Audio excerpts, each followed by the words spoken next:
அந்த மார்க்கெட்டு பின்னாடி தான் என் வீடு. அப்படியே வருவேன். வந்துட்டு அப்படியே நடந்து வந்துகிட்ருந்தேன். இங்கே பாருங்கள், பெருமாள் சாமி இங்கே இருக்கார். அப்புறம் நான் பார்த்தேன் பாருங்க, ஒரு செகண்ட் அப்படியே கீழே என்னை பார்த்தாரு. பார்க்குறேன், இன்றைக்கி கண்ணு மேலே அந்த பக்கம் பார்த்த மாதிரி இருக்குது. ஒரு செகண்ட் அப்படியேங்க நானே ஆச்சரியப்பட்டு போயிட்டேன். ஒரு செகண்ட் அப்படியே என்னை பார்க்குற மாதிரி இருக்குது. அப்படியே இப்போ பாரு மேலே இருக்குது, கண்ணு நேராக மேலே இருக்குது. நாங்களாம் புரட்டாசி மாதம் 5 கிழமை விரதம் இருப்போம். அப்படி ஒரு காட்சி கொடுத்தாரு எனக்கு. எனக்கே ஆச்சரியமாக போயிடுச்சு. கடவுள் இருக்கிறது உண்மைதான். ஆனால் இப்போ நான் பார்க்குறேன், நேராக பார்க்குற மாதிரி இருக்குது.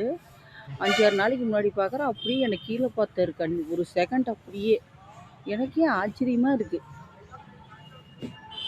சொல்கிற கோவில் இது வெளியே இந்த சைடு சாமி வச்சுருக்காங்க. நான் இப்போ பார்க்குற கண்ணு நேராக தான் பார்க்குறாரு. ஆனால் அன்னைக்கு அப்படி ஒரு செகண்ட் என்னை பார்த்தாரு. ஆச்சரியமாக இருக்கிறது எனக்கே.